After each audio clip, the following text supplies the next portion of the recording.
Hello everyone and welcome back, and today I'm going to be bringing you a video that is going to dive just a little bit deeper, as we always do, into the mechanics of internal rotation or whip or forearm fire, whatever your preference is for the name of it, versus hello elbow. I had recently made, I think, 2 reels on my Instagram kind of going over this because we keep getting questions on it. But obviously reels can only be about 90 seconds long, so there's only so much detail I can put into them. So I thought I would make a video that really kind of addresses the most common questions, common concerns that people have when it comes to whip versus hello elbow. So I think that there are just a lot of misconceptions or just a lack of understanding on what internal rotation actually is, what it's supposed to look like, because there's still so many questions like, doesn't that cause elbow pain?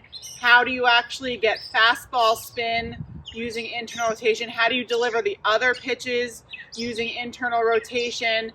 And I think that there's just a lack of understanding on what the mechanics of internal rotation actually are, because it should kind of be a no-brainer here. Okay, so first thing I want to do is just break down the mechanics. One of the most common questions that we get actually is, why or how does the hand turn over at the end? So essentially people are asking, why are you not finishing like this?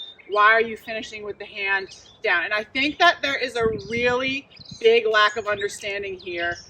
And I think that a lot of parents, pitchers, coaches assume that we are forcing the hand to turn over when that is not correct. So first, before we get into that again, let's take a look at the mechanics, what forearm fire internal rotation actually looks like. So we're going to come up the front side of the arm circle as we would for any pitch, and we are going to get to a palm up, elbow down position at the back side of the arm circle. Okay, we call this power K. I know a lot of coaches have different terms for this stage of pitch. We call it power K position because we think your body kind of looks like the letter K. All right, we're going to have upper and lower body separation, so the hips and the torso are rotated, but the shoulders are more open. Okay, so I'm in my nice palm up, elbow down position. My arm is really tight to my body, but on the power line, so it is not behind my body. If you're my catcher, you can see my arm, you can see the ball. It's not back here. Okay, it's not too far out to the side. It's tight to my body, but on the power line, okay? From here, we are going to have elbow pull down, okay? So the elbow, very similar to literally any other athletic movement you can think of, the elbow is going to lead. So if you think of an overhand throw, we are leading with the elbow and then the hand is extending forward. If you're thinking of a swing, batting, the elbows are going to lead, the hands are going to extend through. A tennis serve, the elbow is going to lead, the hand is going to extend through. A golf swing, elbow is going to lead. I'm terrible at golf, so if there's any like golf aficionados on here, please do not judge my swing. But elbows are going to lead, hands follow through. There are no athletic power movements in the world that involve going from a straight arm to a bent arm, or even a palm up, elbow down position to a more bent arm. There are none. So it still blows my mind as to why we think softball pitching should be taught that way. Okay, so like I said, palm up, elbow down, we are going to have elbow lead. It is the hip rotation, the core, the lats that help with that elbow pull down, but that palm is staying up right about until we get to the hip. Okay, and again, there is relaxed bend in the elbow. I'm not locked out, but I'm also not overly bent. Both of those things are going to take away from your whip, your ability to whip and snap. So once the elbow gets to the hip, okay, my palm is still up, then my hand is going to start to drop and start to turn so that my ball is now facing you guys. It's not up anymore.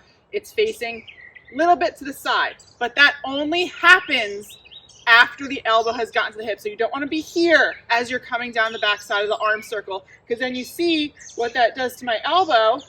If I stand this way, my elbow is no longer pointing down. It's now pointing that way behind my body, and my elbow is going to get caught behind me. when I deliver. So after we get to the hip, then the hand is going to drop down, turn aside. So we are not just going from here to here.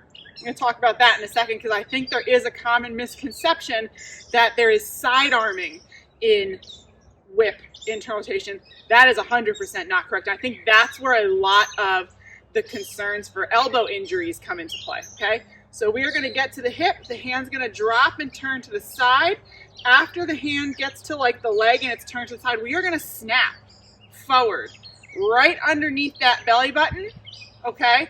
So we've pulled down, hand turned to the side, we're snapping, and then the hand is going to relax and fire out to the target. Extension of the hand, extension of the elbow, just like any other athletic movement, okay? And that is where I'm going to start addressing the first question. How and why does the hand turn over at the end, okay? There is a misconception, I think, that when you deliver a fastball or a pitch using internal rotation that we are forcing the hand to turn over. That is not correct. Forcing the hand to turn over would look something like getting to here and then instead of having correct snap, just doing this, okay? Or engaging the shoulder a lot and turning over, that creates a lot of lifting. The hand turns over at the end as a result of natural body movement and the arm being relaxed. This is why you hear a lot of people saying like pitching looks so effortless. It should look effortless. It should feel like a natural motion. This is not a natural motion. Letting that arm relax is a natural motion. So we are not forcing the hand to turn over. We are not turning it over early to create snap. We are not using the shoulder to turn over. That hand is relaxing naturally. If I were to stand with my hands up like this and then truly just let gravity take my arms and drop them, you'll see how my hands turn over all by themselves. I did not force that to happen. When we walk like this.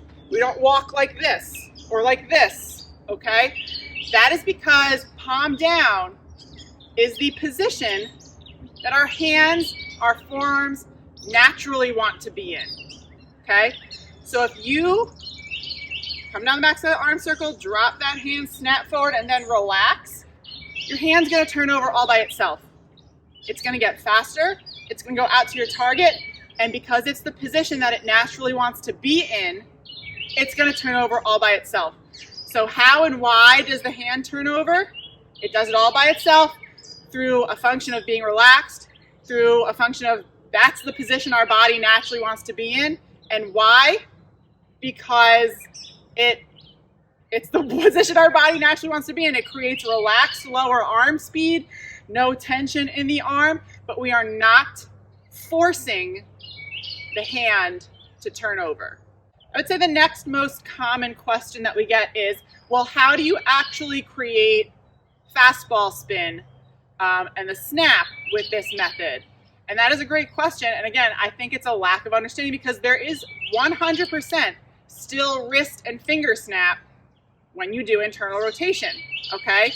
In fact, if you're missing that snap, you're really not doing internal rotation correctly. You could have the world's most perfect palm up, elbow down position, and you could have the world's most perfect palm down position at the end, but if you're missing on that middle part with the snap, you're still essentially just pushing and guiding the ball, okay? So again, where does snap take place? How does the snap take place? We are in our palm up, elbow down position here, okay? I'm gonna pull down to that hip, my elbows kind of squeeze to my sides, okay? Again, that hand's gonna drop and turn to the side. After that, right off that back hip, underneath the belly button, my wrist is going to snap forward and upward for a fastball, okay? Right underneath that belly button. So I've gone from here to here, here to here, here to here, okay?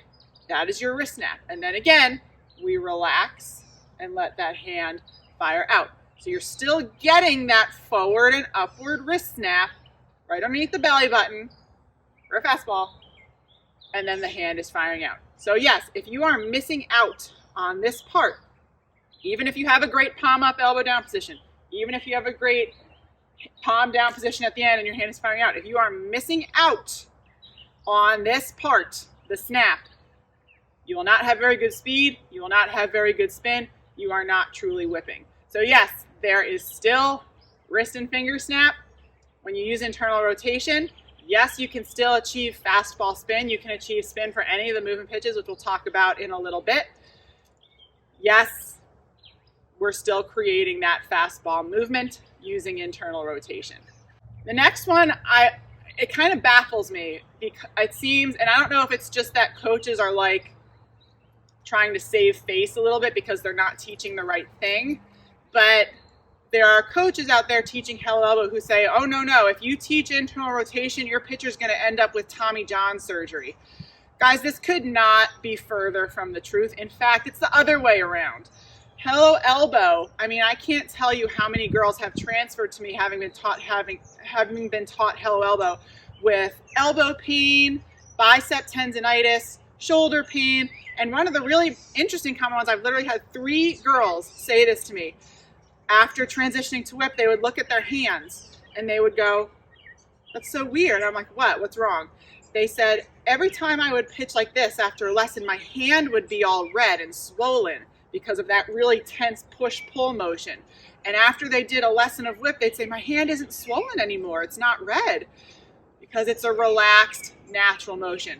So are there ways to teach whip incorrectly and probably hurt yourself? Yes, but that's the case with anything if it's being taught incorrectly, okay? If you're doing whip or internal rotation correctly, it's not gonna hurt your elbow. But if you're doing internal rotation correctly, hardly any, if any, chance of injury as opposed to really, really frequent injuries with hello elbow. I think that there is a thought, there's a couple things that I can think of that would make people think that internal rotation would cause injuries. The first is side arming.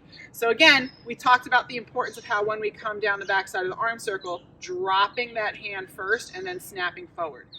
I'm wondering if a lot of people think that that doesn't happen and you just get to here and you kind of side arm the pitch and turn over. That could certainly create a lot of inner elbow pain, that kind of Tommy John area of the elbow if you're side arming that pitch. That's kind of why submarine pitchers, I think they call them, in baseball very frequently end up getting Tommy John surgery, okay? You do not want to side arm a pitch, okay? Again, we are bringing that elbow down to the hip. The hand is going to drop. We are going to snap forward. The arm stays nice and tight to the body, like we're swinging it back and forth, nice and relaxed. There is no side arming and then turning over. That's going to also create really funky spin. There are pitchers who do that. There are pitchers who have like tried to learn internal rotation, or they've been taught internal rotation correctly and they end up side arming. That's a big thing that we need to fix for that reason. I'm also wondering if there is an idea that you kind of like don't snap the ball and you push it out and then turn over. So you're like holding onto the ball for a really long time and then you turn it over. That could certainly create shoulder, elbow pain, things like that. But again, if you are doing internal rotation correctly, that's not going to happen. Okay. So again, I'm going to keep saying it over and over in this video. Elbow to the hip with the palm up. Hand's going to drop and turn to the side. We're going to snap forward and relax out.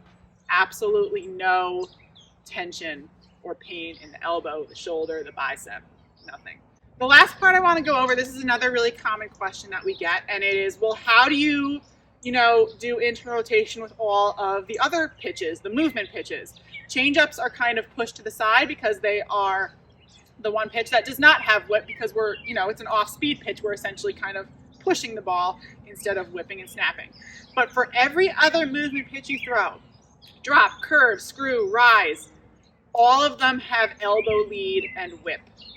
We're just adjusting what the wrist and fingers are doing because each pitch has different spin. So if we're talking about a drop, okay, I'm going to get myself into drop ball position. I'm going to demonstrate a turnover drop here, okay? The elbow, again, is going to pull to the hip. Hand is going to drop down, and again, right when we get to that belly button, we're going to turn up and over. So instead of snapping forward, we're turning over like a drop and then finishing to the end of our throw zone. If we're throwing a curve, again, for curves and rises, that elbow lead is critical, okay? The curve is going to really look a lot like the fastball, getting that elbow to the hip, but then again, instead of dropping down and snapping forward, we're going to spin right off that back hip. The hand is going to come to the side, no space between my arm and my body, so I'm not doing this, okay? Spinning right off that belly button and falling through to the end of the throw zone. For a rise, okay? Really nice long elbow lead on this one because your hand has to start even lower than the other pitches. We're going to spin, pinky leading, right underneath that belly button, and we're going to follow through. Your thumb and your pointer finger are really good ways to look at how you use the wrist and fingers. The palm up, elbow down position doesn't change, okay? But when you're throwing a rise, for example, the thumb's going to be up when you deliver. When you're throwing a curve, thumb's going to go that way. So the thumb is going to point where you want that pitch to go. A drop, I kind of like to look a little bit more at the pointer finger for the drop, but it's going to be pointing down, okay? For a screw, it's going to be pointing away. So screwball, okay? Elbow lead, we're spinning away, thumb coming away, all right?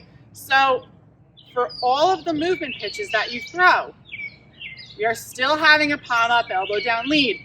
We are still having whip and snap. The only thing that's changing, sometimes body position changes a little bit. So for a drop, you're going to be slightly more forward. For a rise, you're going to be slightly more back. For a curve, there's going to be a slight crossover step, things like that. But the only thing that's changing with what the arm does is how your wrist and fingers move and where your hand finishes. So for a curve, we're obviously not going to finish palm down out there. We're going to spin it and then follow through to the opposite pocket.